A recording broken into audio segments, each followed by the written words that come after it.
And then they're like, yeah, you can't just do this. Guys. We honor this man as he lived.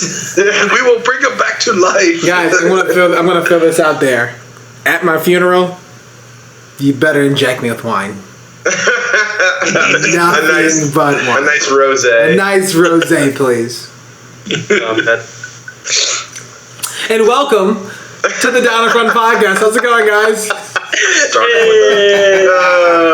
We are back. Thank you. I'm super excited. We're getting right back into it. How we love to review movies. Our last one was a Game of Thrones that we had a great time for. For now, we're actually going back and talking about a huge summer blockbuster that is literally everywhere that I can necessarily see.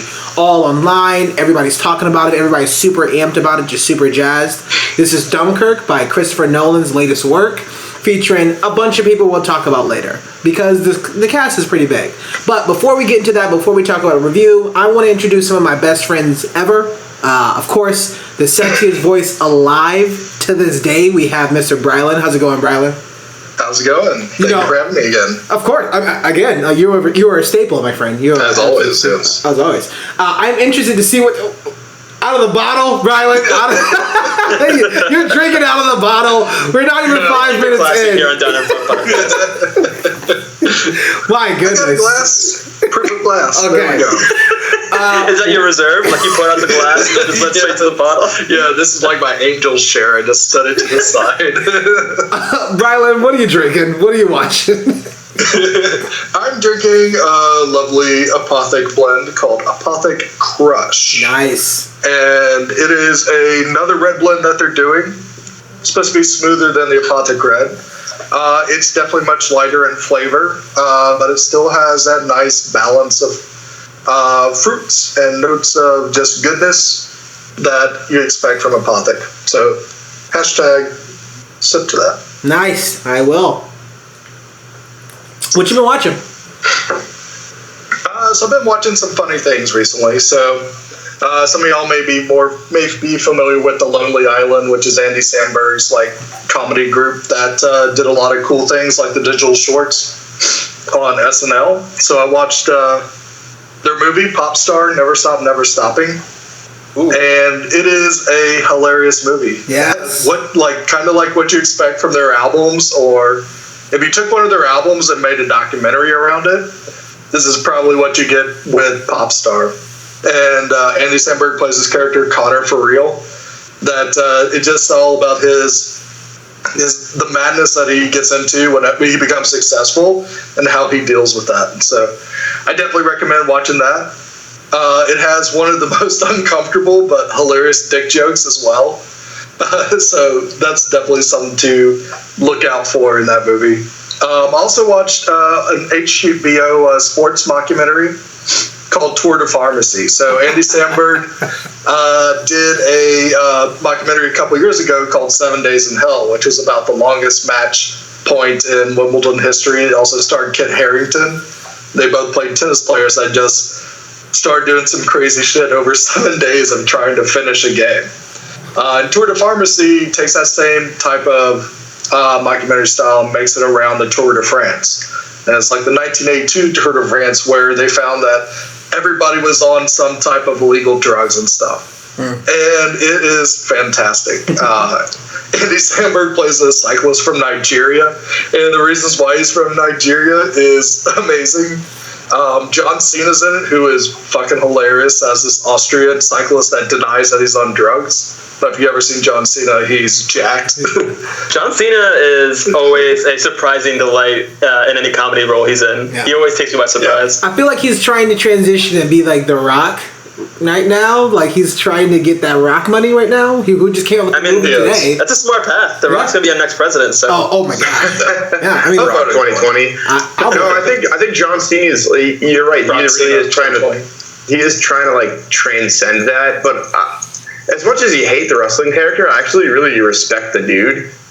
Just for doing more Make-A-Wishes than any other person on the planet. Which one? Why are that many people trying to meet John Cena? But two, kudos for him for doing it. Like he really rises to the occasion.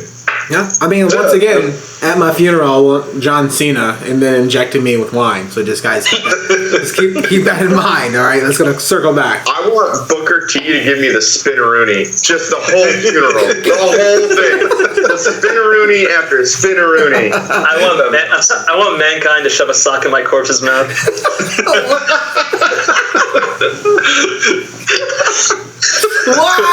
Why that? Out of all the things that's that you could have That's just getting out. I want Mankind to. Brian, what else have you been watching? Tour de Pharmacy. It also stars Orlando Bloom, who is unrecognizable but hilarious as well. And they have what's really cool about it is it's not just making fun of doping in sports, but it's also educational. They have this whole like animated series that actually educates you on blood bagging, where someone puts an extra pint of blood into their body and what it does to them, which is hilarious, but also serves as like, hey, we know what we're actually talking about. So it's good to see that as well. Nice. So I definitely recommend both of those. And if you haven't seen 7 Days in Hell, definitely watch it too. And that's all on HBO that people can find. That's all on HBO. Nice. And HBO Now, HBO Go, feel free. I definitely saw that, and I think Popstar, I missed it while it was in theaters, but I was really excited. I just like Andy Samberg's work. I don't think there was one thing I didn't like that he came out with. So I think that'd be pretty cool to kind of check out. I think that's definitely on my list too. I do. Cool. Well, below him I have the Shredder. This man doesn't need an introduction. Well, you just introduced me. Oh, shit. Hey. Mike, how's it going, man? Not too bad. Not too bad at all. I'm trying a variation on one of my like summer standbys, Harpoon. I usually love the UFO whites. This is a House Golden. It's all right. Probably just wish I got the UFO standard, but I figured I'd try something else. You're super bummed. You're like, it's okay. Yeah, no ringing endorsement on this one, but it's beer, so I can't really hate it. I think the only thing that I've been watching lately, because I've been a little bit busy, has been Game of Thrones. You guys really knocked it out of the park last week with the opening. I think on this newest episode, I wish there was more that happened. There was pirates, that was cool, but I don't know. You got 13 episodes left, 12, 11 episodes left. Do more. Please, do more. I would have to say the only thing that I'm seeing in the foreseeable future is Queen tomorrow night. Apparently, they're still touring. A friend hit me up today and was like, do you want to see Queen? They're coming to town tomorrow. And I said, yes. I have no, honestly, I'm going in like Warren. I have no idea who's singing for them. It might be Freddie Mercury's Hologram. It might be Adam Lambert. That's who last was singing for them. I have no idea, but I'm excited because it may be Freddie Mercury himself. Who knows? Oh, that's true. I mean, I saw the Doors when they got back together after the Doors movie came out, and of course Jim Morrison's dead, so they got Ian Astbury from the Cult to be their front man, and I thought that was amazing. I saw that first tour back for Queen when they had Paul Rogers, and honestly, that was a pretty sick show. Like, Paul Rogers is no Freddie Mercury, like not even close. But it was really just like a great old bands night where like they played a bunch of Queen songs, they played a bunch of like Bad Company songs, and it was just like, all right, cool. Like, I'm glad I wore my denim jacket to this, you know. That's awesome. Cool. Well, as always, thanks so much, Mike, for hanging out with us as well. I'm glad. I'm so super bummed that we missed you last time, but I know that you were super tired from playing all your shows. We'll definitely talk about your band and your work and everything that you have coming up soon. So I appreciate it, man. Yeah, it's mediocre. The band, that is. The podcast is great. Oh, thanks. I got super butthurt for a quick second, but that's okay. And over all the way. I don't even know where you are anymore, whether you're in Singapore or China or Seattle. I'm back in the mother country. I'm back in New York. Nice. Good old New York. Close. Brooklyn. Bushwick, Brooklyn. Mocha Mike. And we're all a bunch of queens here. Hey-o. Aw. Thanks. Mocha Mike, how is it going, man? Great to see your face again. Great to see each of your faces again. It's going very well. I'm glad to be back, both in the United States and here in front of you guys on Skype to join you with some conversation. I had to miss the Game of Thrones season premiere chats due to technical difficulties involving time zones, which bummed me out. So That's not a technical difficulty. That's not a technical difficulty. That's a fact. You should have known that like hours before. The technical before. difficulty was that you guys didn't want to stay up till 1 a.m. to record. That is correct, my friend. That is correct. But I'm glad I'm back to scratch an itch in terms of chatting with people about the entertainment that we like. So yeah. Glad to be here. I mean, always great to see you here. And I would say, hopefully, if we do have some time, we can have like a small like after section that we just chat about Game of Thrones. We put up our stuff up there, so if people are interested, definitely tweet us and let us know, because more and more content that we can put up there for our fans would be the greatest thing that we can do. Yeah. Mocha, what you sipping on? So as for what I'm drinking tonight, I'm trying to keep it low-key, partially because I'm completely broke now after my recent trip. But I'm drinking a Budweiser, specifically this is a Big Boy Bud. It's a particularly large bottle that I got from my bodega for $1.80. Oh, nice. Is the price on the bottle? No. It's not a can of Arizona iced tea, so... That's okay. That's okay. What's Good value, though.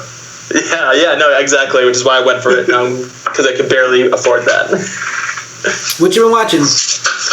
Yeah, so in terms of what I've been watching, I had the good fortune to be in the air for about 48 hours total during this trip. So I actually got a chance to watch a whole bunch of movies that I had missed out on in the past year and a half. They were exclusively animated movies. So I got to see recently Finding Dory, yes, Frozen, Moana, Zootopia, Lego Batman. It was a very innocent fly over the Pacific Ocean for me. So now you said within the last year, but you do realize that Frozen's like 4 years old, right? Oh, I thought I was trying. That's why I said like year and a half, because I was like trying to catch whenever Frozen came out. But No, I guess within the last like 5 years. Yeah, I haven't seen Frozen either. So. Yeah, Frozen is from 2013, so. Wow. Yeah, I was like, all right, I barely lived here. I don't think I was even living in Boston when that movie came out. So I'm like, let me check that. Wait, it came out in 2013? I was still living in Boston then. All right, this is wild. We gotta move on. This is too wild for me. But so out of those movies that you just listed, and you listed some good stuff, even Frozen, I thoroughly enjoy Frozen itself. Like, what do you think was like your biggest takeaway, or one of your like the favorite things of those movies? Because you've listed a lot of good material there. Yeah, so I'll go ahead and just say that right off the top, the clearest, or the most clear to me as the best film of that group is Zootopia. That movie completely took me by surprise as to how thoughtful it was, both in terms of presenting like a fun, happy story that teaches good lessons to children, but also is a kind of like scathing commentary on the state of xenophobia in our world today, which I didn't expect in any sort of way whatsoever from that movie. So I really, really, really enjoyed that. And then as for Moana, Frozen, Finding Dory, it's great to see animated films where the heroes are empowered women or young women, and empowered in different sort of ways. I don't think any of them really fell into any particular types as far as heroines go. And I have a little niece who's a big fan of all these movies, so for me, I'm glad to see Disney putting in some solid representation across the board there. Oh yeah. I mean, even from this day for right now, the reason why I have to give a nod to Moana over Zootopia, in particular for last year, because they were like battling between the best animated. I just like something that can connect with you even further through. I feel like we've seen we've seen Zootopia before, but this is like the best version of a storytelling, so I feel like that's why it actually won. But we just haven't seen something like Moana before of, you know, it's a story about a princess that has nothing to do with love, sort of thing. Like even with like Brave, like even with Frozen that you talked about, like that was heavily sort of implied, at least with one of the sisters. But Brave, I think, was one of the only other ones I can think off the top of my head that it was there subtly, but she wasn't like truly focused on that. She was really against this, where this movie doesn't even need to go there. Doesn't even talk about, like, even with her father, it's like saying that, hey, we just want you being on the island to protect you, but that has nothing to do with her marrying into a family or marrying somebody else. That's just talking about her duty. So I was really excited about it. I was just really focused on that, and that's why. And the songs are just phenomenal. I mean, The Rock can do no wrong again. He can do no wrong. And the singer can sing. So I think I was. And speaking about the songs too, I mean, a lot of them, if not all of them, were written by Lin-Manuel Miranda, who is best known for his work on Hamilton. And if you haven't listened to the Hamilton soundtrack, I seriously should, because it's really, really well written, intelligent songwriting, and that transferred over. There was a lot of thought in all the songs for Moana, and it's very clear when it's his writing style as well. And I think it made a big impact on it. Oh, yeah. And also, Jermaine from Flight of the Conchords was a giant crab, and that really made me happy. I mean, that's another guy that can't do no wrong. Yeah. I mean, if you haven't seen Moana, please go see it.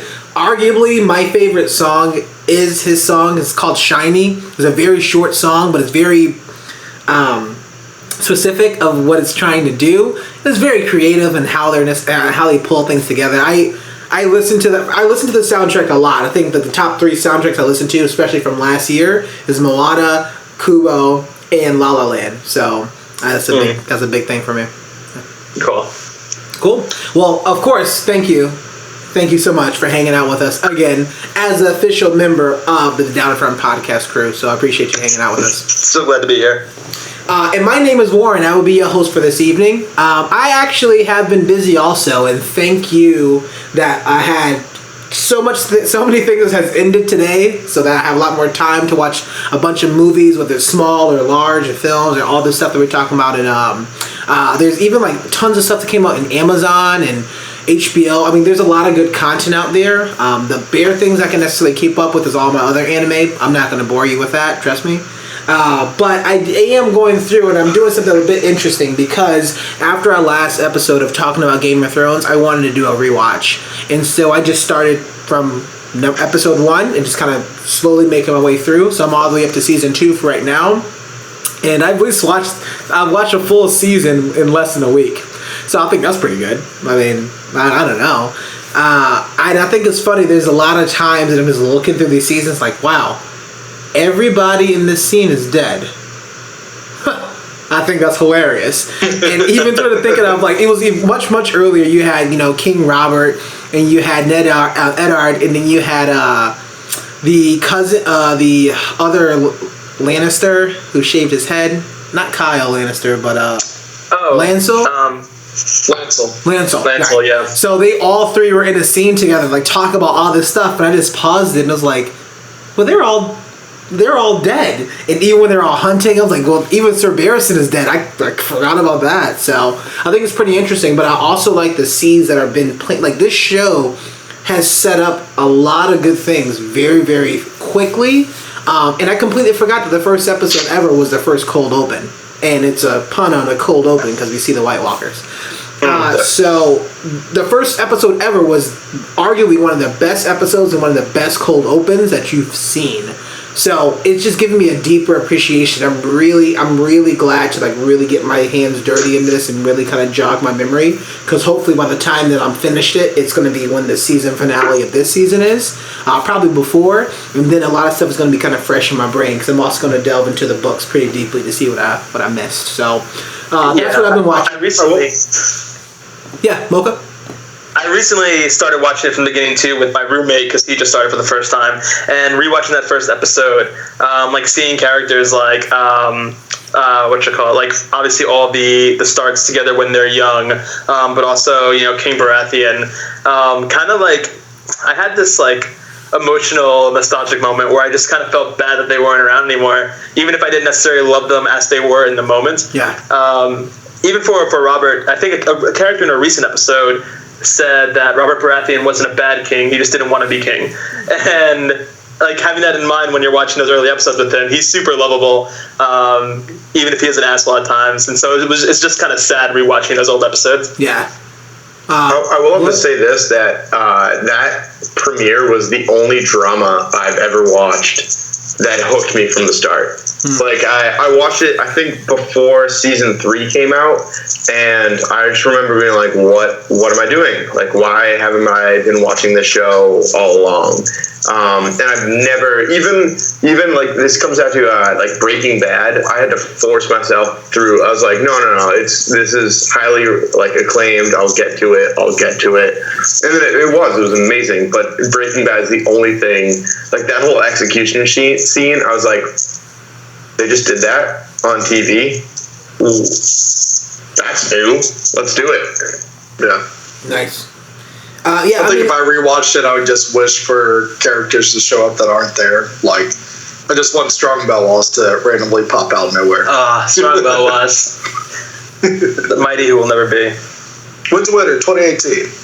Oh, yeah, 2018. I hope. I freaking hope so. But it's already confirmed not 2017. That's insane. Yeah. Still 6 months. Nice. Well, I am pumped. I'm excited to talk about our feature. Also, I am sipping on, I reviewed this a million times, and I definitely want to talk about it. Hashtag Apothic. Hashtag I'm sipping on a slightly nice, just Apothic Red. Nothing fancy. I have some fruit juice I'm sipping on too, but just Apothic Red.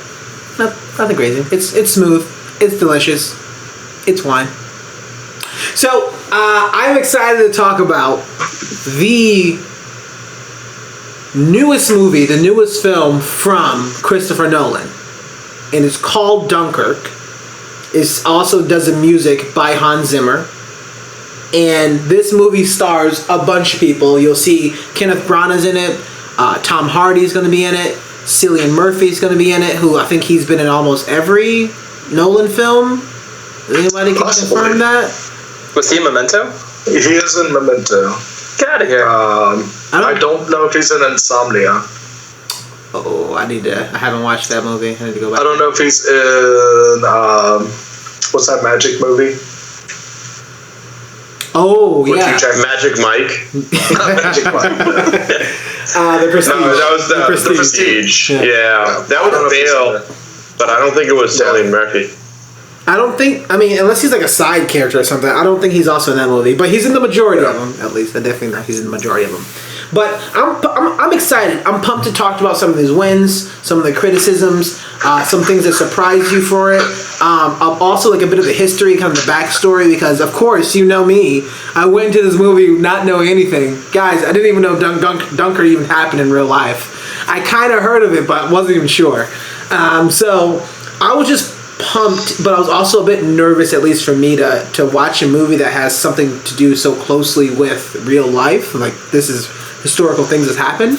But let's get into it. Let's talk about some of the wins here. I'm going to start with Brylan. Let's really kind of get into like some of the wins and things that we're talking about Dunkirk. And before we start, I would say if you haven't seen the movie, you probably stop the recording right now.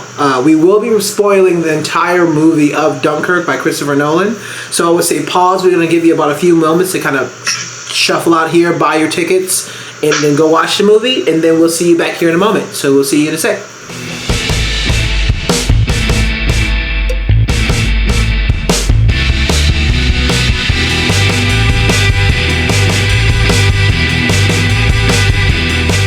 Thanks for coming back. I'm super excited to talk about some of the wins for Dunkirk by Christopher Nolan. Brylan, what are some wins and things that you really enjoyed about this movie? Wow. So, first, I just want to talk about just the building of the intensity that this movie portrays. That from the very beginning, it starts with a quiet scene where a squad's walking through the city of Dunkirk, headed towards the beach. Then once you hear a gunshot go off near them, you're immediately your body's thrown into shock watching this. And it doesn't let up for a long time through this movie. The way they do sound in this movie is phenomenal. So whenever it's not just the sound effects, but it's also the music. Hans Zimmer score is probably one of his most understated scores that he's done for a Nolan film. It's not overpowering the scene, but it's building that intensity slowly, step by step. So when they're showing the Luftwaffe come towards the beach, you just hear this like almost like heartbeat bass going. It gets faster and faster and faster until the bombs drop. And then when you hear the sound of the bombs, those like shake, those rattle you as well. And Christopher Nolan's able to keep this intensity up through every single scene they jump to for probably an hour of the movie. And then you have this one moment where Kenneth Branagh's character, the captain, he's looking at the ocean or looking across the channel, and he starts to see something. So he gets his binoculars and looks at it, and he sees these boats, and someone asks him, "What do you see?" And he says, "Home." And it's all the civilian boats that have actually come to rescue them. That one moment has made me feel such a complex emotion that I've never felt in a movie before. Yeah. That I was happy for him. I was wanting to cry just because like I could feel that desperation they portrayed on the screen, but also it's like you also have a sense of dread at the same time. Like I hope those boats don't blow up. It's like I hope I'm lucky to get onto one of those boats. And it's just like home is just 50 miles away. And it is so much chaos to go between Dunkirk and to Dover to get to England. And that one moment, I think, sums up the power and the importance of this film, is that it showed that you can tell stories not just with a great main character and a beginning, middle, substantial plot. This movie even splits up all different types of timelines, and you're actually going through different periods of time during the Dunkirk event. And it just is a masterclass of telling a story and putting you in the shoes of not just one person, but a whole group of people. And at the end, you're actually feeling, I think they've definitely won by making you kind of feel for 400,000 British and French and Belgian troops that were stranded on the beach trying to get home. And that's probably the biggest win for me, is that it actually goes out to make that story in every single part of that movie, whether it's the sound, the visuals, the acting.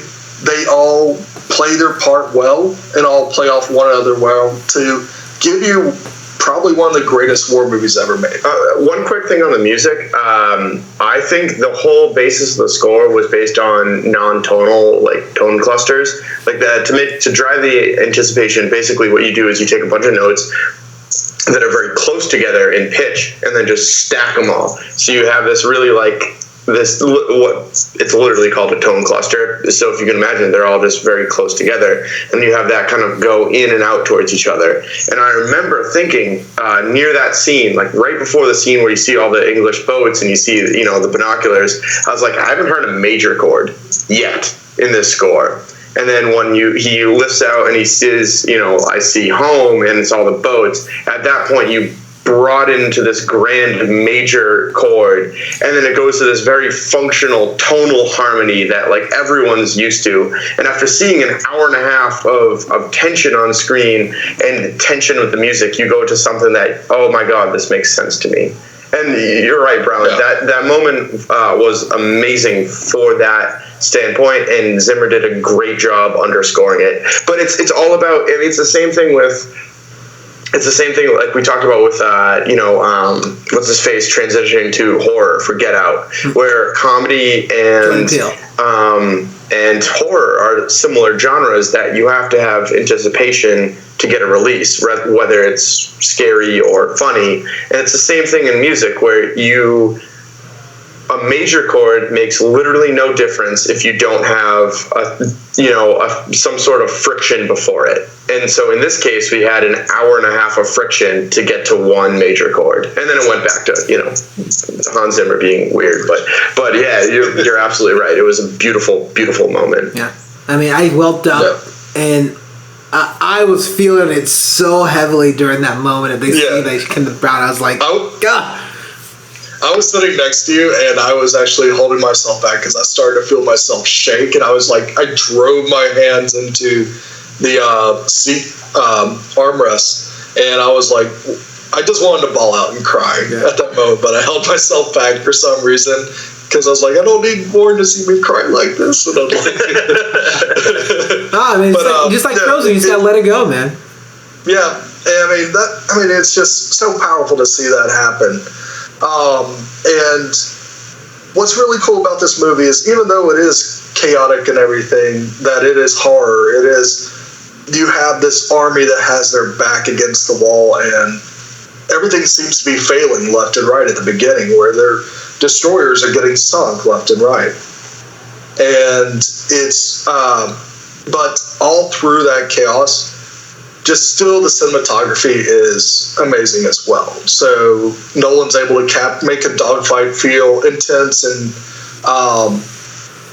make you anxious, but also you're like, wow, those are some beautiful clouds, or those planes are turning in such precise ways, or that flyby by the beach makes this war zone look kind of peaceful and beautiful at a moment, just to have a nice juxtaposition to the story they're wanting to tell. And I really like how they ended the movie as well with Churchill's speech about Dunkirk. That kind of is like that rallying cry to let's not give up, let's keep on beating the Nazis. That the way they intersperse it between the troops riding on the trains going back to their homes, to seeing Tom Hardy's character finally emergency land his plane, burn his plane, and just stand there waiting for the Nazis to pick him up as a POW. And it's just like they're giving a big middle finger to the Nazis that, hey, we lost today, but by damn, we're gonna win the war any chance we get. Yeah. And I thought it made for a powerful message. I just love that shot, and I love that scene of like as he's burning it. Then I really would. I'm surprised that that's not in more marketing material, because that scene that's kind of shot back from him behind Hardy and he's watching his plane just burn. It's just a gorgeous scene that's actually happening. There's something also going on with the sky in the back. I just love that entire moment and how peaceful, and the fact that I like the use of. I think we talked about this in. I have to think about the movie that we talked about it recently, but we definitely talked about it on Game of Thrones, of when there's not a lot of dialogue in certain moments, of you're literally just showing me what's happening. There's just so much action that it doesn't need to be dialogue. I didn't think there was going to be a lot of dialogue at all up until I think the first line was like maybe 6-7 minutes into this movie. But the entire opening sequence was like little to no dialogue, but you knew exactly what was happening. You knew what was happening as he was running to the barricade, and they were all running out. And, you know, you see a lot of these guys are starting to die, and this guy just wants to try to use the bathroom with these papers that's flying around, and it just seems like there was a lot of stuff going on, but it's still very focused. I just thoroughly just enjoyed that moment of, they took a lot of time with not cluttering the beauty of it with a lot of lines and just focusing on people talking. So I do like that portion. Mocha, what you got for me? Yeah, so, you know, this movie called Dunkirk, I think could have just as easily have gone by the name It Gets Worse, the movie. That's pretty much all that happened throughout this movie. It's just things started bad, and then they were just like, well, what's the next worst thing that could possibly happen? And I don't say it as a criticism. It was an extremely intense movie, and left me anxiety-ridden and just tense of muscle throughout the entirety of it. And that was part of why, you know, they never really gave the viewer a chance to catch a breath or feel okay with things, which is very intentional. It was supposed to, you know, mimic the sort of nonstop fear that these soldiers felt while they were trapped on this beach this entire time. So I think Nolan did a really cool job of executing on that. It was a surprisingly short movie. It was only 1 hour and 47 minutes long from start to finish, but it felt like a much longer movie because of how intense every single scene was. And, you know, that whole feeling of just being anxiety-ridden throughout the entirety of a movie, I think is starting to become its own genre. I mean, we saw something similar in Gravity, starring America's Sweetheart Sandra Bullock, where it was just like a movie where you just felt uncomfortable and scared the entire time until the very end. And I think I'm into that idea. It's sort of masochistic, but I kind of like that as a genre. I want to see more films come out that just make me feel uncomfortable for the entirety of it. Yeah, I mean, even with Transformers did that, but in a bad way. Stop talking about Transformers. That movie was terrible. But I mean, even the movie, we talked about Get Out. Blue did mention this earlier. That was another that movie made me so uncomfortable this entire time. It was just very uneasy feeling, even when the points where it was funny. You knew that the things that either the characters in the movie were laughing about still made you uncomfortable because the context of what's happening around them. So I fully understand and I fully agree with you what you're talking about there, Mocha, because physically my chest was hurting after the end of this movie. I was hurting. I was feeling it. Yeah. I knew what was happening. I was like, this is wearing on me. But I like that. I like that the way that you necessarily kind of phrased it, because I wonder, like, what is this genre of movies that's coming out that says, hey, we need you to kind of hop on. The earliest one I can think of is Final Destination, the first one.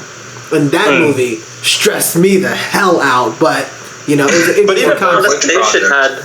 Yeah, Blair Witch Project is another one like it. Yeah. I feel like Final Destination even had like moments of levity or moments of calm where there was just normal dialogue, as opposed to just like everything from start to finish is awful. Yeah. And you just have to try to like ride it through. Yeah.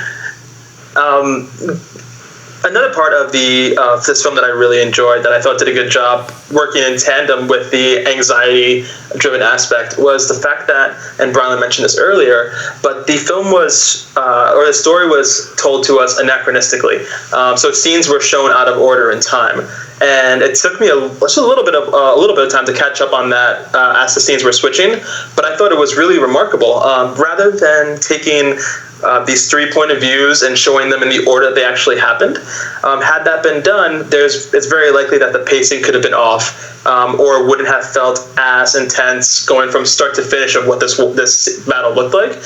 But Nolan showed us different moments of time where things were at their worst or becoming their worst for each of these characters, and allowed those moments to be stitched together by really awful connecting points. So, for instance, the scene where Tom Hardy's fighter jet flies over his downed buddy and he sees him wave out the window. At the very end of the movie, you get to see what actually happened in that scene, and he's waving out the window because he is about to drown, and things are looking bad for him, and it's in a totally different type of intensity than what you expect. And I thought that was really clever. It allowed for there to be really high beats of anxiety throughout, without forcing it by telling the story in the order that it actually went. Yeah. So shout out to Nolan for that, because that was really, really smart, and I think kind of ahead of the game for what he did. Yeah, what I really like about like how he cut those stories together was he told you the time frame that each one actually represents. Like one's a week's worth, one's an hour's worth, one's a day's worth, and I think it adds to that anxiety, that intensity you feel, that you kind of don't know where you're at in the story at any given point, because they'll jump to something that's in pure daylight versus at night.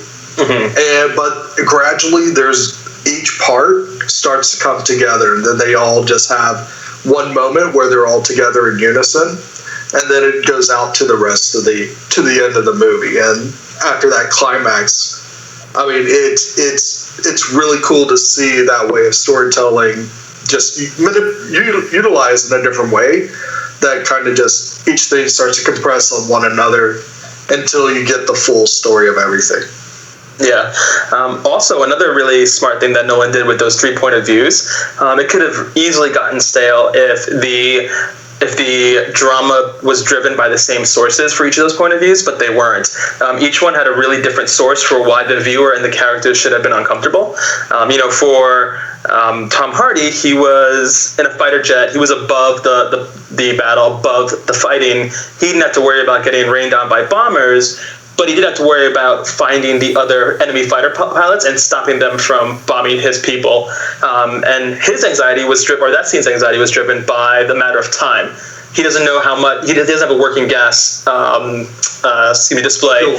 Fuel area, yeah. So because he doesn't have a working one, he has to estimate. And so the entire time he's flying and trying to be a hero, you know that he has a question mark of a countdown clock going. Yeah. And that's why that's anxiety driven. For the soldiers on the ground, obviously they're being bombarded and they're trying to escape and dealing with near drowning situations, which is very different from what Tom Hardy experiences just flying around in the sky all movie. But then in addition, the civilians' point of view with the boat that comes to rescue them, they're in relatively calm waters the entire time. The anxiety and the drama of their point of view is driven by the fact that there's a soldier on their ship that they save who doesn't want to go where they're going, and you don't know how that person's going to react because we're aware that he's been shell-shocked and he's not in his right mind. Yeah. So there were 3 extremely different sources of fear from each of those point of views, and I think that allowed the entire movie to stay fresh in a really terrible way. Yeah, I mean, I thought that was great. I just thought that, like, that's very strong visual storytelling, just to, like, in these things that you're talking about, they mentioned it a little bit because, you know, the father, from the civilian boat has seen it before, and, you know, you got Tom Hardy's character is writing with chalk on this thing of trying to estimate, and every time he would write, he would look at his watch, try to calculate and estimate how much fuel that he's going to have left before he runs out, and he's even building up the anxiety that he knows he's going to run out of fuel. He knows that there's nothing about it, but he also knows that, hey, there's a choice I have to make, and the choice is I'm going to try to save the people as much as possible, and I'm going to run out of fuel and figure out what I need to do. And I just think it was something very powerful with the scene that you see this plane just going, and the rotor is not even moving, and you know that he's just literally trying to coast on, like, whatever momentum that he's already had created. And I thought that was just that's a very good scene, because the majority of the times when we see all the planes are flying, we hear those rotors, we hear that the plane's going, but now you just see this thing soaring around and everybody's cheering and they're saying this is all great. And I just love that. I'm not entirely sure off the top of my head what the name of the that term is, but it's a very different approach of people on the ground are cheering and really excited, but at the same time what's really happening is, well, I'm probably going to die because there's no way for me to stop, sort of thing.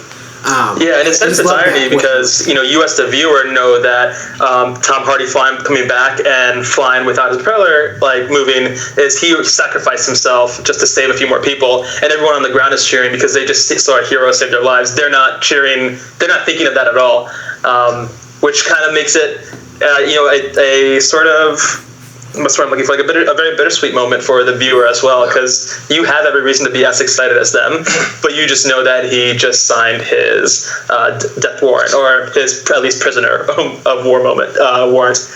Yeah. In addition to all these things, it needs to be stated as many times as we need to, because I don't think it can be understated, but the practical effects and the visuals and camera work were just jaw-dropping at a lot of points. Nolan is no stranger to doing really pretty sweeping wide shots, but seeing all the dogfighting, all of the ship work with as little CG as possible, there were so few moments where I even thought that a scene could be CG. Gave a real grittiness to this film, which helped because, this is a story about something that actually happened in our lives in a different time. And so watching this film with practical effects adds that realism and makes it feel more like you're watching a memory as opposed to just watching a stage production. Oh, that's a great way of putting it. Okay. Yeah. Cool. Also, props to Harry Styles. I didn't know he was in this movie, and he looked familiar, but at no point did anything about his acting scream, "I'm Harry Styles, look at me." He just did a good job being his role and not doing it anymore, so props to him. Rylan, I said that same. More important to me out. It's just like all the British people, pretty much look the same. They all have slick back hair. But I was like, is that Harry Styles? I don't know. He's doing a pretty good job right now. I'm not going to worry about it. And then at the end, I was like, motherfucker, that was Harry Styles. I just saw it. Someone told me it was Harry Styles like 3 days later. Like, I saw it, and then someone told I had no idea. Absolutely no idea. Yeah, and I think that's a great thing. Like, the movie came out like 3 days ago, but it still took me 3 days, even though I saw it yesterday. Yeah. One other cool thing about this is what? One other cool thing about time this doesn't movie, work. Time doesn't work for me. It's how it is. Wait, pick up on Bradley. Go ahead. All right. One other cool thing about the intensity of this movie is that even though this is a war movie, not a lot of people get shot. And the toll that war takes is more of fear and people's reaction to fear in different moments. Whereas the boats, like, they tell that boat to ship off after it got damaged next to the pier, and it rolls back just because of the waves and then crushes people against the dock. Or when the medical boat gets hit by the U-boat torpedo and starts to sink, just people drowning in that galley and people wanting to try to swim out and survive. And people even trying to jump off of it, but then they get crushed by the boat as it goes down. It definitely brings in a lot of more factors than just being shot by the enemy, which I really respected. Yeah. Yeah. Blue, what you got? Yeah, a couple things. First of all, I'd like to pose a question to the group. What is the main instrument of the score? A watch. I think that Moreno really brought home a point where the central theme is that they're running out of time. Whether it's the pilot or the soldiers on the ground with the Germans literally closing in on them, or even the ship's captains where they have to get there before the Germans close in on them. Time is constantly running out, and I think that Zimmer did a masterful job of having having the clock kind of speed up throughout the rest of the score. And it really just, he did a great job in Interstellar of having that organ being the centerpiece. And it seems like he's kind of set a tight piece on how he wants a Nolan score, where he's just going to pick some arbitrary thing and then make that like the central theme. And I thought that was unique, taking something that's not musical and making it this musical. A couple things. I think Bryland or Mike mentioned this, that everything was loud. Because war is loud. We talked about this in Baby Driver, where no one goes deaf because they shoot a gun. Well, you felt that. You felt that whenever a gunshot fired, you're like, oh my god. I literally a couple times ducked in my seat, even though I was in a movie theater. It was just loud. I was also in IMAX, and so they had the little butt kickers too that kind of made me jump. But that's how it is. Was the movie theater in Revere? No, it was the Reading IMAX. Revere. No, Jesus. Yeah, like that one scene where they're all hiding in the boat waiting for the tide to come in, and then the Germans start doing target practice. Yep. Every single one of those bullets it will make you poop your pants. It doesn't matter. Absolutely. You don't get used to it, which is the amazing thing about it. I just love that even when they do the first shot, you're shook. That second shot, you're shook. And then when they open up with a machine gun, you're just like, you just don't know if someone's going to get hit or if someone's not. I just love the fact that they really, really ramped up the fact they're inside of a submarine, so everything is going to be amplified. So you're inside a submarine, and now there's a little bit of water, and there's even more waves of sound, and everything is going to be louder. Everything is amplified because you're literally in a drum, and it's going to be metal. So you have metal and water, and that sound's going to be so loud, it's going to be absolutely piercing. It wasn't in the theater, but that's how it's going to be. It's going to be absolutely frightening. And even every one of those gunshots that you were talking about, Brylan, every one of them were freaking out because of how loud it was. The beginning of this movie scared the shit out of me because that first gunshot, I was like, oh my gosh, I did not know what movie I was getting into at all. And then it was continuing. Loud, but also focused in a way that shook you. And I think that really, just goes back to how genius the sound editing is on this. Yeah, well, one of the things with this movie was that, and this was mentioned earlier as well, there was very little speech at all. In fact, I think 8 lines of dialogue. Yeah, I think Christopher Nolan's ultimate goal is to either A, create a movie that has no dialogue, or B, help humanity evolve to a point where we communicate strictly through music and musical scores. One of those things, his ultimate goal as a director. But But because there's so little actual dialogue, there's so little talking, a lot of the movie is silent, with just some sounds like propellers or waves crashing in the background. So every time one of those, like a bullet goes off or a bomb goes off, it feels extremely unnatural because you don't get anything like it until it's a cacophony happening all at once. Yeah. And it's just one of those things that just keeps you wound so tight the entire time. Yeah. Do you think that Christopher Nolan's going to make a true silent film before he retires? Because that's what going to we're make building. it so silent that it's Just like you'll literally you go understand what true silence is. You'll go to an IMAX and they'll have like a player piano in front, and then like you just watch the movie to that. That seems where it's trending. I mean, yeah, he's definitely trying to remove as many words as possible. Yeah. Yeah. I mean, I was even surprised there was a bunch of dialogue. I was sitting there to the point where I was like, man, this is pretty cool. Like, I'm surprised he doesn't need it, but still pretty cool. They even had a character who didn't speak in this movie who was on screen more than Kenneth Branagh, more than Tom Hardy. I mean, more than Cillian Murphy. This guy who literally didn't speak a word of English, at least at that point, right? Didn't speak a word, was on screen more than any of this. And that's a pretty strong testament to say that, we don't need dialogue. It doesn't matter. And then, some stuff, what ends up happening with him, thinking that he's a German spy and a bunch of other stuff. And I thought that was a very interesting sort of plot point that was happening. And it was unfortunate that he ended up drowning. But I thought that was pretty cool, just because we don't know who these people are. We don't know who these characters are. We just kind of thrust into this world. And we get this main character who his entire crew that was with him just gets slaughtered and they all die.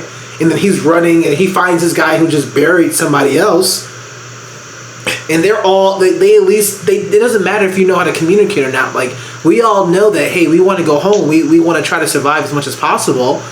And then they end up, saving a guy's life who was on the medical boat instead of getting crushed. So they save him. He's a part of their crew, sort of thing.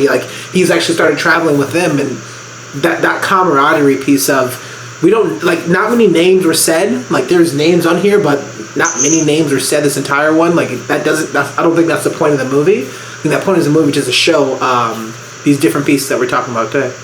Yeah. I gotta say, that was one of my wins where I kind of stayed true to the actual story of Dunkirk. So I'm a huge history person. I know what happened coming into this, which we'll talk about in a little bit later, but I know this story left and right, and the fact that they didn't have a single main character was very true, because it was literally a nation's effort to get these men home. And I really liked that there was no one defining moment of valor. Usually in these war movies, you have one moment where the hero goes over the top and either sacrifices his life or kills 60 bad guys, depending on if you're watching Rocky or something else. Yeah, exactly. So and they didn't really have that. It was they towed the line between self-preservation and staying in line. Obviously, when you go through boot camp, part of that job is to strip you of some of your humanity. It literally is. It's in there, and I really think that going with the whole we have to stay in our line because we're soldiers and the basic human instinct of survival, they really did a great job of showing that. Which not many war movies. Usually, it's usually the good guy is good and does some crazy act to overcome that, and there was never one crazy moment.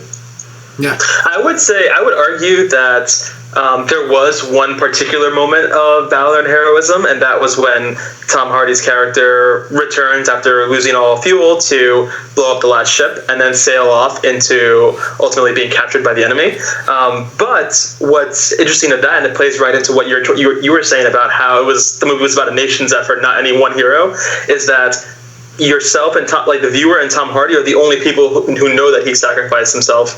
Everyone else who sees it happen just cheers and then runs off to safety, and he has no way of getting the message back to anyone to let him know, hey, I'm going down, I'm still on the coast of France, I'm going to be a prisoner. So his was a full self-sacrifice in that no one gets to know what happens to him, which I think, even though he did have a valorous moment, the fact that it went unknown plays into exactly what you were saying, where the movie's about more than just any one particular hero. And there was no epilogue, to make that happen. Oh, this guy was rescued from what? He literally just didn't matter. He was a number in that war, and that who knows? Yeah, and if he was based on a real character, he'd be a name in the newspaper that says missing in action. Yeah. Also, how many fighters did he take down in that movie? Did he take down 4 or 5? I thought it was like 5. Yeah. I don't think he was quite an ace. I thought someone. But at the very least, he was on his way, and there weren't, in terms of the history of the Second World War, there are a number of aces on either side, but if you look at their total numbers of dogfights won, they're not terribly high. So the fact that he had 5 in just that 2-hour span probably means that he was someone of note, or at least could have been someone of note had he had a chance to go on too. So it's not even like those 4 schmucks who get shot because they're running down an alleyway in the beginning. He was someone who either was great or had the potential to be great, but ultimately will always be unknown. I mean, I even like the fact that you talk about heroic moments, and I think a lot of the easiest ones that people are going to gravitate to is going to be the Tom Hardy moment, because that's something that's a little bit more evident. I like the subtle ones that's happening. I mean, these things were happening all over the movie, but I think the biggest one that's continually happening was, the father, Mr. Dawson, and his son's friend. They were just he knows more about war, and we start seeing more that he knows more about planes. He can actually he knows what kind of engine these planes have in them and what they're made out of. So that he has some background to it, but he's a civilian. And he's going to go to the people. He's going to rescue somebody that's going to... He knows that he's shell-shocked. He knows that there's a danger to that, but he's going to have that risk. He's going to take that risk and have that anxiety for it. He knows that this person... What's up? We never actually learn if he fought in World War One. I know, but he has that knowledge. He could easily be a World War One vet. Could be, yeah. I like the fact that it's not Peter's obvious. older brother was an RAF pilot in the first 3 weeks of the war, and he died. He died, yeah. So he has some familiarity with it. But I like the fact that it keeps it so we can either A, fill in that information, or B, I don't think we need to have that information to know that even if he knows that information or not, he's still he sees that this person is shell-shocked and he calls it out. So I think, Blue, you're definitely onto something of he has some sort of knowledge of previous war. But then he also sees his plane goes down, and he's going to be the first person to go over there and says, I know he may be dead. I know, but I'm going to try. I have to try. And that literally is what they're doing this entire time of, this guy in a civilian boat, even the little boy that's innocent becomes blinded and hits his head. George, hits his head, becomes blinded, and then ends up dying from it. And then you'll also talk about the sacrifice that, the son says, oh no, he's gonna be fine. He'll be okay. But George is dead, and he's trying to do that to save this other soldier who's completely out of his mind because of what happened from the war. And he still continues to go and save all those people, and it's things like that that's obvious. It's set up, and we can see that he's going over. He's he's saving these people. He's dodging these planes. He's calling things out. Those are the kind of the hero. That should have been the tagline for the movie. It's just we have to try, because that was literally that's how the event was. It was let's send people over because we can't send the Navy. We have to try and get these people off. Yeah. And obviously they did, and it was a big, huge moment. Mm-hmm. But I think the one last thing I'd like to say about positives for this, I wish I interjected a little earlier that the whole score was very loud, and the whole everything was loud about this movie. And I thought that they had a great dichotomy when the plane was kind of silently gliding through the air. They really cut the score down at that point, and so you heard a little bit of background people noise, but you just heard basically nothing but the air. And it was again that silent triumph. Technically the Nazis won. They captured Dunkirk. It was a disaster. They completely captured France. France was out of World War II until a couple of years later. But it was that silent triumph that they saved those almost 400,000 men. Those 400,000 men returned to England. They ate toast. They drank beer. They got ready again. And then a couple of years later, they fought probably the greatest evil on their own turf that's ever been encountered in human history. Yeah. And again, it's not. This was human. This was never a perfect good guys. Return of the Jedi. We beat the Empire. Literally, none of them are left. It was. This happened. It's. I think one of you guys said it earlier that it was a snapshot.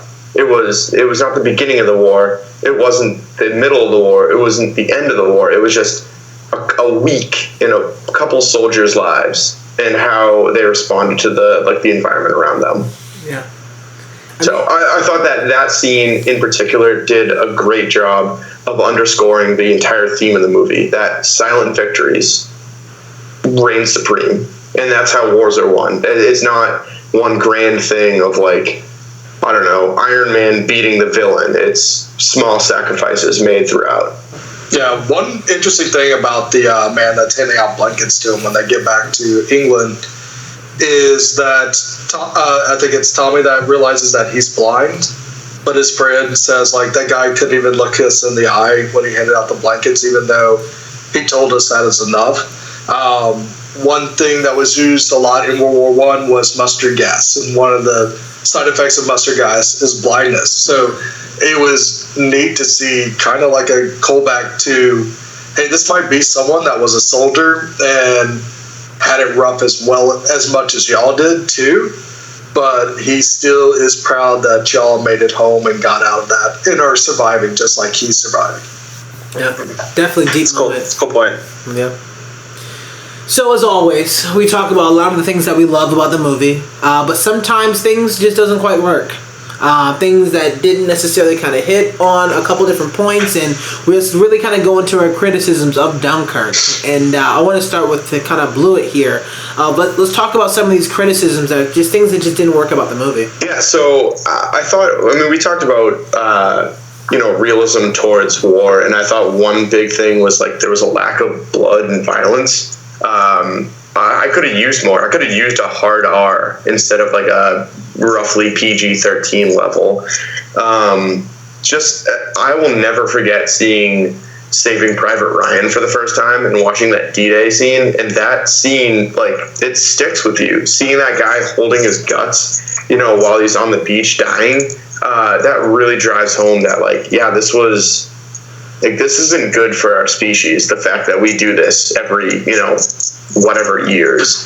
And I just don't think that they had it because it sets a message. This movie was, I think the biggest criticism that it was it kind of just was there. It didn't have a message. It didn't have a strong character. It didn't have a strong plot. It just happened and you experienced it and then you moved on. Where, again, Saving Private Ryan, it's 15, 20 years later, and I still remember that guy dying on the beach, and still remember and think, I can't believe we do this to each other. So I think Nolan could have got a little bit weirdly political, not even political, but just weirdly more involved on it. Let's see. I thought that Mike, I just wanted to mention that. I don't know. I go back and forth whether or not that's a criticism for me because this movie, I definitely think it captures the intensity of war and the chaos behind war with what it does. And I want to see in an alternate dimension, if there was a hard R version of this, would I still feel that same intensity or would it be too much for me? I'm not quite sure, but I think it's a good point to bring up that. I mean, we got to remember that wars has brutality behind it. That it's not clean cut. Who was the central villains in this movie? Time and fear, pretty much. Okay, that's fair. Whatever. The Nazis. But did they ever say Nazis in this? No. They said the enemy. Yeah, they said the enemy, and that was again a criticism. Everyone, this is a historical event. Call them the Germans. from effective movie telling, they call them the Germans. You want them to call the Nazis or the Germans? Did they call them the Germans? I don't remember that. Even when they were in the submarine in particular. When they were in the ship. Oh, yeah. They did say the Germans. No, they did. Yeah, that's true. All right, I was going to say, because I feel like they didn't humanize the enemy as well as I would have liked to them. They were always this phantom that maybe you saw a couple airplanes, but you never really saw them. Mm-hmm. Saw the soldiers. Right, and if you humanize the enemy, then it makes it more relatable. Yeah. And so I think that they purposely distanced themselves from that, but I don't know. I didn't find it very effective.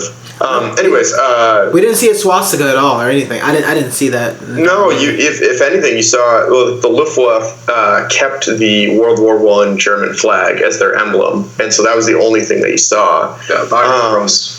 Yeah, Yeah. Sorry, I totally forgot the name there. I thought the non-linear story editing was definitely unique and a standout thing, but I think it was handled very weirdly, where it took me a little while to realize what was happening. It took until seeing another character in a situation that we hadn't seen before I was like, oh yeah, that's what's going on here. And I don't know, it definitely... It wasn't like Memento, where there was a clear black and white versus color difference between them. And I think it took me a little bit out of the movie, where I had to, every single scene, think, well, where am I in the plot? And then at the end, you're right, they did a great job of combining them all, and you saw, like, oh, this is from everyone's perspective. But throughout the entire middle, it was kind of confusing on, like, where you actually were. Mm-hmm. I think that was part of the point of the editing, was to just go along with the sound and the visuals, is throw you off and make you intense and confused and feel that chaos that everybody else is feeling. But it ultimately didn't have an effect on the movie, because in the end they showed that, at the end of the movie they showed the end of it, and where something like Memento, which I think is a valid comparison considering it's Christopher Nolan, you just kind of ended the movie. Whereas at the end of Dunkirk, you got to the end of the timeline in all three of them. I think if they ended the movie at a weird place, it might have been more effective that it was non-linear. But the fact is that we saw the end of all of their storylines. It kind of didn't make a difference that it was a non-linear edit. You know what I mean? Mm-hmm. Like, it didn't matter. You could have presented it as it happened, and it still would have gotten you to the same place in the end. Yeah, I agree. Would it have the same impact, though? Well, that's the thing. I would reiterate my point from my earlier statement about the non-linear approach, in that it didn't necessarily make the storytelling better, but it allowed for the anxiety and the intensity of each moment to be at a consistent level of a consistently high level, no matter which scenes you switched through. And I think that was a really intentional thing on Nolan's. Maybe I didn't feel it like you did then, and maybe I felt more on the confused side at first rather than like a intense side. Let's see. The other big thing was with plot. So I think we've talked about this a little bit. You got to pick what you make your movie about, and I thought it was really hard to gravitate towards anything. Like, there wasn't a central plot, there wasn't a central character, there wasn't really a central anything. It just kind of existed, and I could definitely see for me, it was hard to really empathize with anyone in the situation, because they kind of all just existed, and then their story stopped. I would have liked to have seen at least a little character development. Because again, going into it, I know what happens. Like, the plot is irrelevant to me. It's like Titanic. No one watched Titanic because they were wondering what would happen with the boat. They watched it because they wanted to see the character development between the two, Rose and Jack. So the same thing, I wish I could have seen a little bit of development in any one of these characters. They all kind of just did their jobs and then acted as humans and then left. No, there was a bit of development with Kenneth Branagh's character. I think one of the only ones that could have a little enough. I mean, definitely, the father and. I think George's story is. I mean, it's bittersweet and sad, but it's a fantastic tiny tale that's told within this big picture of this rescue mission that's happening. Yeah, I don't know. I didn't feel that because you didn't know who he was really before the war, and then so him just kind of coming in and bumping his head, it's like, well, I don't know. It could have used a little bit of exposition on the characters themselves to give them more depth. For sure. You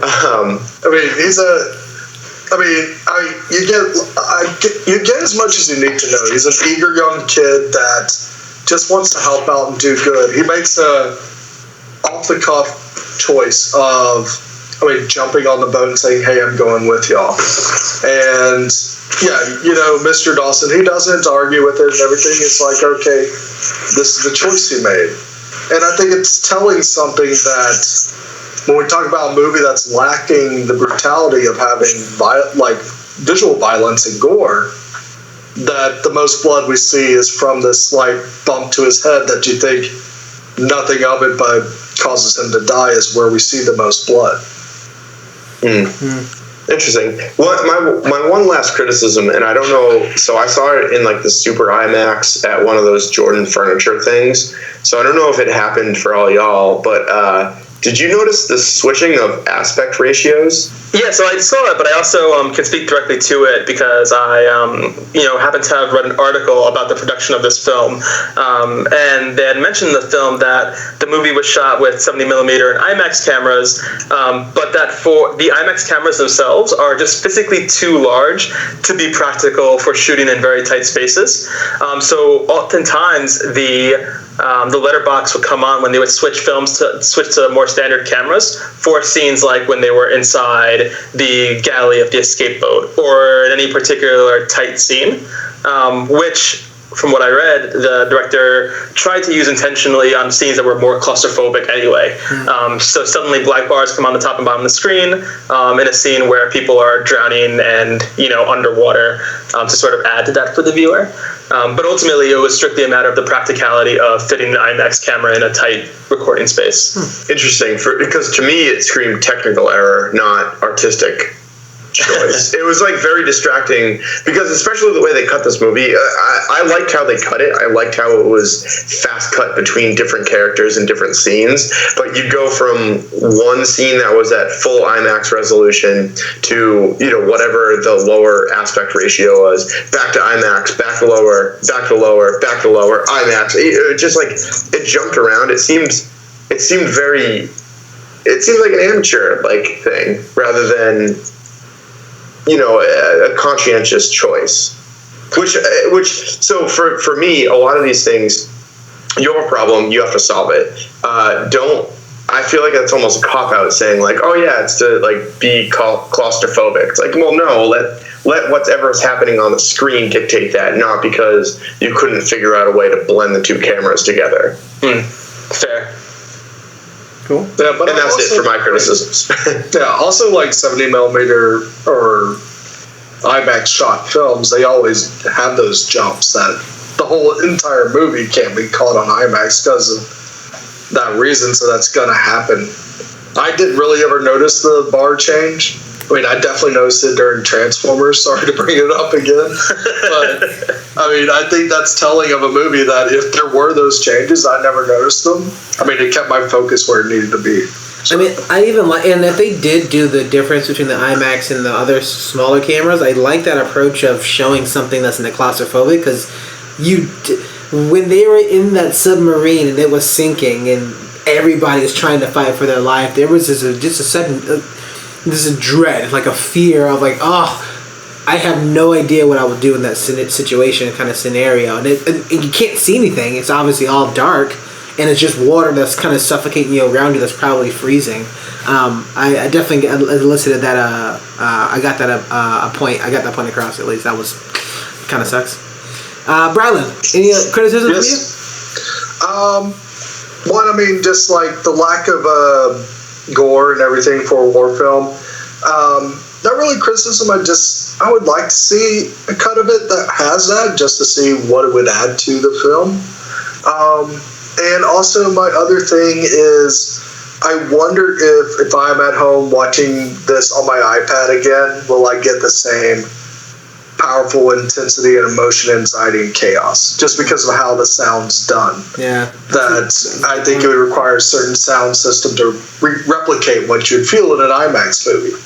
And Nolan's notorious for, like, he makes his movies to be seen in a movie theater, that if you want the experience he's giving you, you have to go to an IMAX or 70 millimeter screen to capture that moment. And so it's going to be interesting to see how it translates at home. That will it keep that impact of being that great film? Because I truly cannot find a criticism on how this movie is made, because I think it's amazing. Cool. Mocha? Yeah, so as much as I enjoy the intensity of this film, I said in the beginning that I like being anxious all the time as a genre, as a potential genre for movies. As much as I enjoyed it, I do have to say that, it didn't take that long for me, it didn't take that far into the movie for me to be ready for it to be over. The intensity and the anxiety was legitimately exhausting.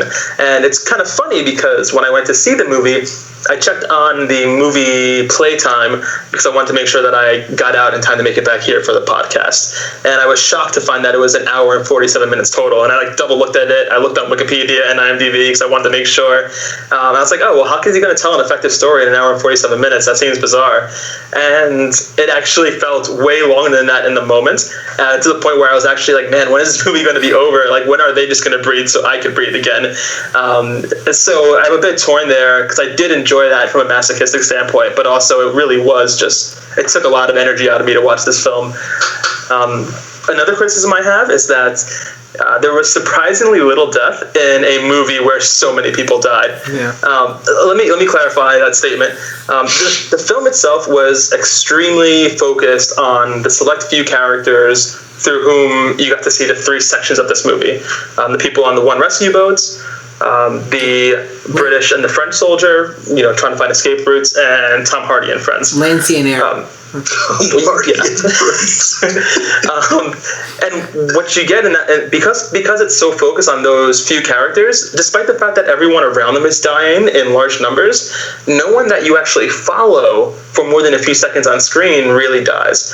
I think the one exception would be George, the little kid. I'm going to go ahead and say that for me, the Frenchman doesn't count. The reason being is because, well, here's why. So the Frenchman was there the entire movie, and he was silent. And it turns out the big twist near the end is that he's being silent because he is a French soldier, and he's not supposed to be there, but he's just trying to find a way to survive.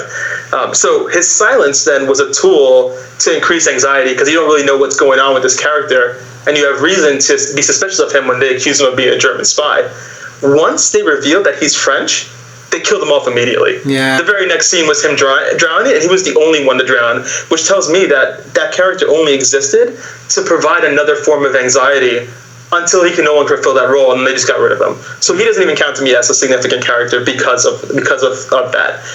That's why I don't count him towards that. So outside of that, the really only major death was George, and I don't know, it kind of made the intensity a bit less in hindsight because everyone ultimately got out fine, except for Tom Hardy, who got captured.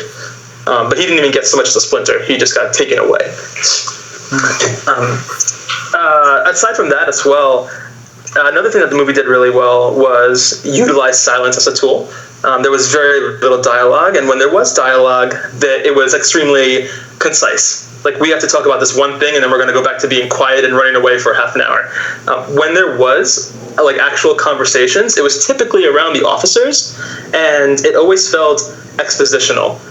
It felt like because they were the only ones who were allowed to say more than one sentence at a time, they had to tell us everything that was going around them in history, and sort of tell us why the boats weren't coming and why the troops were so scared. And the conversation from characters like Commander Bolton just didn't really feel natural to me. And maybe that was strictly because there was so little dialogue everywhere else. But it took me out of the moment every time the officers had conversations. So I take that as a criticism. Even his last line, when what is that Bolton says? Oh, when he decides to stay back and he says, "I'm staying here for the French," and it just sounded so heavy-handed and didn't really land for me. So yeah, the lack of interesting or compelling dialogue was a criticism for me as well.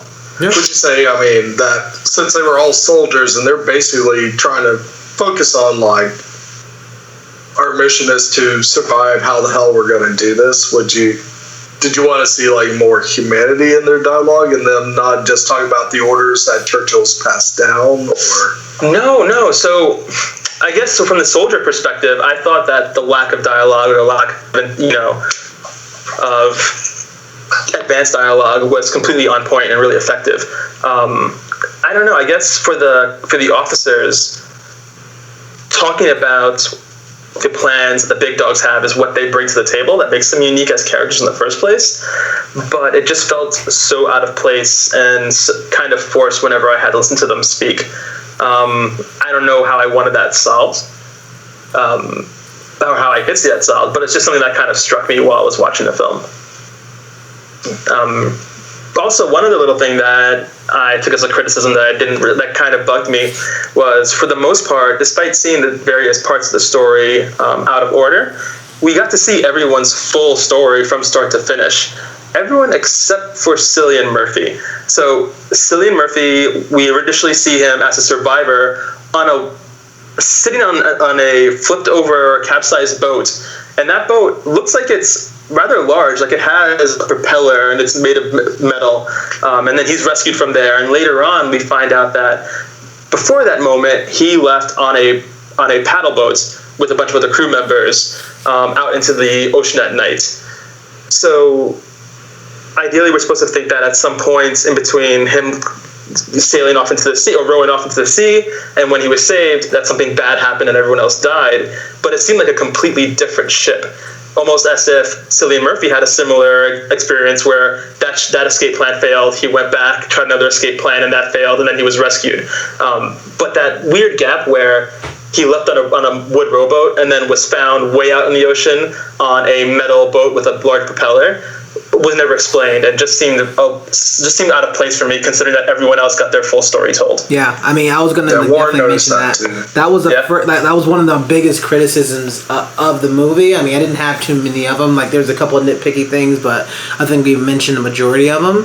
That one was pretty glaring because of, I guess, the title of his character. He doesn't even have a name. His name is literally Shivering Soldier. And, that ended up being a pretty drastic, I mean, his actions cause a lot of things to necessarily kind of happen, or even kind of cause, like, other anxiety for other characters and stuff like that. So he really was, like, I think we really needed to know, at least see or something, some more backstory of what's going on with that character, because we just didn't get enough, and it was too much of a disconnect, and I wasn't sure that we had to kind of, like, try to piece it ourselves. And I don't want to lead that into my criticism in a moment, but is that something that we have to piece together ourselves, or can you give us a little help, Nolan? Yeah. Two other things that I took as criticisms, which are really kind of just like more interesting notes I made of the movie, more than like a scathing criticism. But one was the fact that, as I mentioned earlier, this movie might as well have just been called It Gets Worse, because no matter what the scene was, they just found some other way to make it absolutely horrible. And it was to the point where at the end of the movie, I just couldn't possibly imagine how they could keep going. And then they lit the ocean on fire. And like that scene was legitimately horrific. Like being tired and exhausted from swimming, and then oil gets ignited and you're underwater holding your breath because if you come up, you're going to get burned to death. Like that's a legitimately terrifying situation. But it was just kind of funny to me because I imagined, the writers' rooms being like, all right, well, they're about to get saved. What's like the last thing we could do? And they're like, oh, why don't they just like burn in the ocean? Yeah. These two complete dichotomies, and just put it on there. So they have one last moment of just really terrible awfulness before the credits roll. And even on top of that, you got somebody who's about to drown because he has to move the boat out the way, and he has this. I think that was actually Tommy. He has underwater, and he can't pull him up because of the force of the boat's going the opposite direction. Yeah. And so I'm sitting there, I'm like, if this guy drowns while he's trying to save him, that's tough. Yeah. That's real tough to show, man. Yeah, and I get it, war is hell, but it was just the escalation of that movie. It was just kind of like comical, and probably because I was so exhausted by it, I couldn't just help but laugh at just how terrible things were, even to the last minute. And finally, speaking of comedic things, it was really hard for me to look at Tom Hardy with a bomber jacket and a mask over his face, talking over the loudspeaker, and not just think that it was Bane flying that plane the entire movie. It was absolutely. It's one of the, How do you know that isn't his backstory? I mean, there was a moment at the end when he set the plane on fire that I just wanted to say the fire rises. Oh man, yeah, it was. I got a kick out of that. It changed my perspective on every single scene he was in, especially when he talked over that megaphone. But yeah, Bane in World War II. So does Tom Hardy officially have a thing? You know, like Tom Cruise runs in all of his movies, and Quentin Tarantino shows feet. Like, does Tom Hardy always have to have a face mask to make his voice sound like this? no, it's only Did it 2 happen in Mad movies. Max? Yeah, he had the because when he was strapped to the front of the car, he had like the whole thing. Yeah, it has happened in 3 movies. Okay, just 3 movies. All right. How many movies has he been in? I'm raising this A question whole right career. What, are you He's got kidding a dozen me? movies. It didn't happen in Inception. I'm telling you. We're finding his mask. We're gonna have a marathon night one night. Inception right now. Oh, I would love a Tom Hardy marathon. Let's be real. Tom Hardy was the inspiration for Mask Off by Future. Guys, we're gonna have a Tom Hardy party. Yes. Yeah. Okay. Down Across It didn't Podcast, happen in Tom Hardy Legend. It didn't happen in I think there's a Driver or Cell Phone. It didn't happen in Inception. It only happened in 3 movies, guys. Well, yeah. All right, the first article when I looked this up is Christopher Nolan, please stop hiding Tom Hardy's big, beautiful lips from us. Yeah. I think I'm onto something right here. oh man. But I mean, I'll close off and I'll end our criticism section, just a couple of them. I'm going to feed off of what Mike said. It was really tough to understand some of the a lot of the dialogue when the 2 pilots were in there, because there was 3 pilots, by the way. So I have no idea what happened to this 3rd pilot. And then it just them talking, and Tom Hardy already has like a thicker accent that he's putting on, so it's just tough to understand him.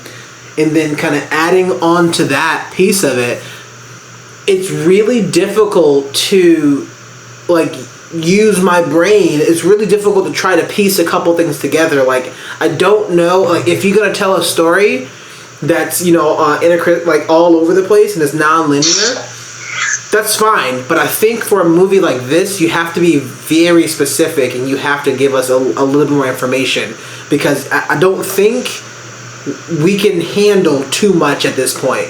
Because it's such an anxiety, huge written movie, and all these things are happening, and we're trying to pay attention, and this is huge sound quality. This sound element now is an additional character. It's an additional device of the movie. So now we're focused on the sound, and we're focused on what's happening so quickly. It's very difficult to do all that and says, oh, hey, by the way, you're gonna kind of sort of have to figure out that this is kind of a weird riddle, or it's a kind of you can try to figure out the storyline of it. And you're asking a bit too much, I think, from the audience at some point, because now I'm trying to piece together what the heck Tom Hardy said. Well, okay, so is this how much time has passed? You got George is here. Why is George? Did he actually have family in the actual movie itself? The father and son, did we meet the son? Are we sure we never met the son? I'm assuming that we didn't meet the son at all, if he died 3 weeks into it, but I guess not. There's just a lot of questions in the movie, even for in the beginning, who was the French guy burying? Who were all the people with Tommy? Why were they just waltzing around, walking in a dangerous zone completely leisurely. That's kind of weird. Like, that happened in the beginning, and it's like, well, you knew that it's a battlefield. That's very strange that you knew it's a battlefield, yet you guys are walking down the street, literally. To explain that, a quick explanation is the city they were supposed to go to was Calais in France, which is actually a big seaport. Mm-hmm. Dunkirk is like a nobody town. There were actually no Germans there as well. Mm. So when the Blitzkrieg happened, they actually cut off Calais and north of Dunkirk. And so it made it where Dunkirk made the best sense to actually rescue everybody, even though it wasn't the most ideal place, because nobody was there. It was a small podunk town that barely anybody lives in. And that's why it looks kind of casual, but you gotta keep in mind, like, they're running across France, retreating, marching hundreds of miles, running hundreds of miles. By the time you get to that beach point, you're probably gonna be like, I'm still pushing. Like how they're looking for water and food at the beginning. That, hey, I'm using all my energy, but this is all I can do right now. Cool. Yeah. I'll say, to your point also, Warren, the biggest unanswered question for me in this film is whether or not the son of the man who was driving the boat, whether or not that little kid was a German spy. Because if anyone looked like a little Hitler youth, it was that, like, high cheekbone, blonde hair, blue-eyed, like 12-year-old but looks like a man. Wait. How is that the biggest question? You said it's on the wrong side. How is that the biggest question in the movie? The biggest question in the movie for me is, when the hell did Tommy use the bathroom? Oh, that was another thing. While he was swimming. Yeah. The second time he tried to crap and he had to stop it, I was praying that there'd be a scene where he actively shit his pants. And I'm sure it happened at some point, but I needed to know. I need to know when he shit his pants. I need to know. Hanging under the docks, he just, like, dropped trowel and plopped it out. Who knows? That's what Enrique Iglesias wrote that song. Or was that Mark Anthony? I need to know. Mark Anthony. Help me, baby soldier. Yes, I need to know. Did you shit your pants? And with that, this is going to end our review of Dunkirk by Christopher Nolan. So thanks for hanging out with us so much. Guys, I'm so glad to hang out with you guys for this awesome movie. So thank you so much for that. Let's get into a bit of the grades here. Brylan. I think this, technically, if you looked at all the sums of its parts and everything, from the sound, the music, the visuals, this is very close to being a perfect film. I can't really find any critical issue with it, and I think it's Christopher Nolan's best film ever. So I'm gonna give it an A+. Ooh, best film ever. All right, yeah. I'm gonna leave that there. I'm not gonna fight you on that. Mocha, what you got? Yeah, so this movie was absolutely beautiful, had some stunning effects, and a really fresh approach to its storytelling, but ultimately was completely exhausting, and didn't really tell me enough of a full story. And as a result, I want to give it a B+. Cool. Blew it. I forgot your name for a second. That's fine. Don't wear it out. I felt like this really was a very, very well produced early 2000s History Channel documentary. And I say that with, like, good things in heart, because that was when the History Channel actually talked about history. But I also couldn't escape the fact that it was a dramatized version of a real life event. And I don't know, it just didn't completely work. I gave it a B-. I would definitely recommend seeing it as an event. Like, it's a good movie. It's an interesting movie. I don't think it's a great movie. Yeah. I mean, I would say that I was captivated. I just like the fact that, you know, although I feel like you definitely have to have a good sound system, like, you're probably going to benefit from watching this movie in IMAX more so than the standard. So that may be kind of hampering it a little bit, but I just enjoyed just the act of storytelling and just the use of silence in this movie itself, and then the fact that there was no one character or two characters that was glorified, and they really tried to stretch it out to have this really nice big sort of genre, like, ensemble piece of everybody's contributing because it's a war, and a lot of the people that are contributing is people either A is trying to leave or people's trying to go and save the people that's trying to leave, and then you have the people that's trying to sacrifice as much as possible to try to get everybody out as much as possible. So my grade's going to be an A-. I thoroughly enjoyed it.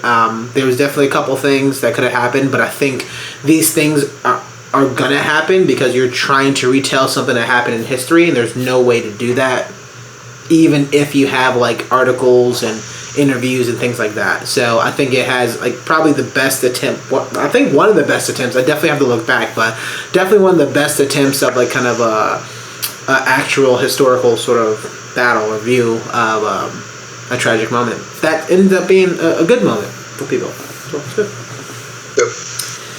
And with that, we will say thank you for listening to us chat about Dunkirk by Christopher Nolan. Brylan, where can I find more of your work? You can find me talking about how Euron Greyjoy is the bastard stepchild of Captain Barbossa from Pirates of the Caribbean on Twitter at Brylan, BRILUND. Also post many reviews on my Instagram. I am Brylan, so find me there. Brylan, I want to put you in the lightning round. What's Captain Barbossa's daughter name? I don't know. I thought you would know. It's okay. Mocha. No. Sure. So you can find me shouting into the abyss futilely on Twitter under the username @MochaMikeLI, as the Lord intended. Yes. I wish it to be just @MochaMike, but as I recently discovered, the older man who holds that username was actually already an old man during Dunkirk, and now is so crusty and ancient that he can't even properly post on his Twitter. So not only does he hold the title of oldest man alive, but he also holds my username like a filthy squatter. So @MochaMikeLI for Twitter. Also, please follow me on Instagram @MochaMike. I just got back from an overseas trip, and I'm in the process of posting a series of cool animal photos that I took while I was visiting the Singapore Zoo. So check it out, give a like, give a comment, maybe even a follow. Tell me what you think. Cool. I'm gonna actually go see if I can raise a GoFundMe for me to take over @MochaMike and Twitter. So. Oh my God, that'll be better. At least I know you were born within my century. Cool.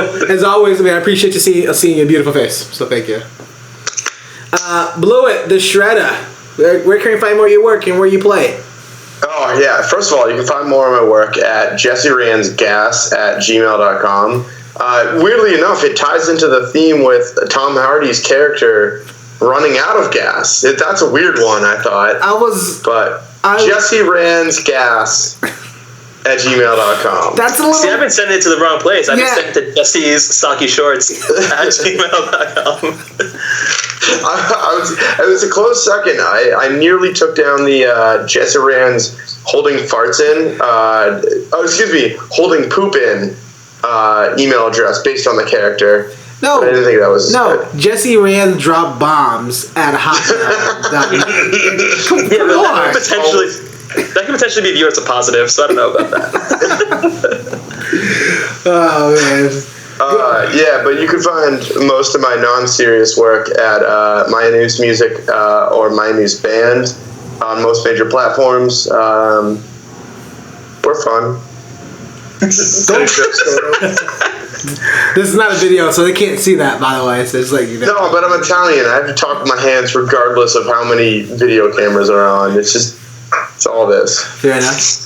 And we are the Down in Front podcast, in which you can find a lot of our work literally always on the internet. If you like what we do, if you like hearing our voices, if you like kind of sending us some more movies so we can get more and more reviews out, I would say definitely kind of help us out as much as possible as well for our Patreon. So patreon.com/downinfront. We can go sign up for $1, $2, $3, like whatever you like, even be hosting the show.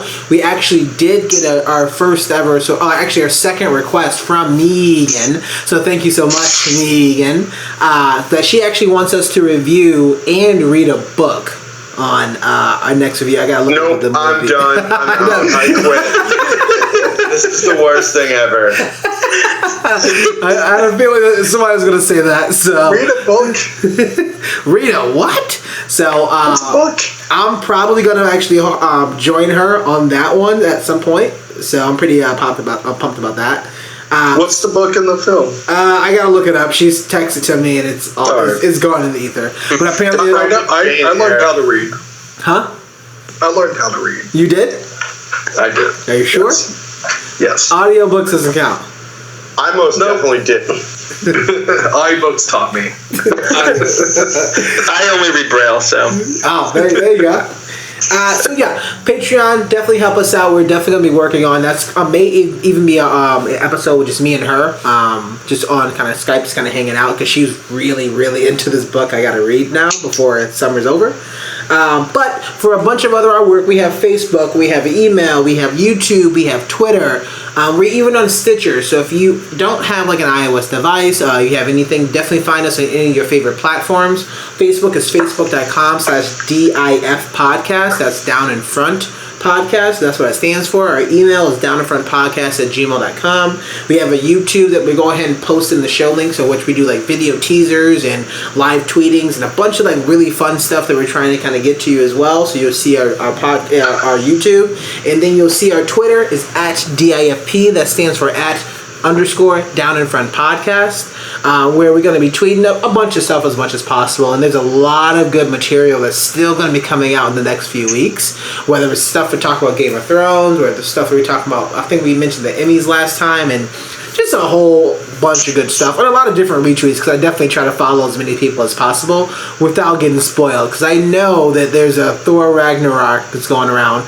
I know that there's Stranger Things going around. I know that there's so much stuff. I almost flipped out and ran out of the theater when I heard the Star Wars trailer I had played before it, so I'm like, I know it's there, but you know, we can do what we can do. So with that, I would say thank you so much. Good night, sweet dreams, and I love you, Mom.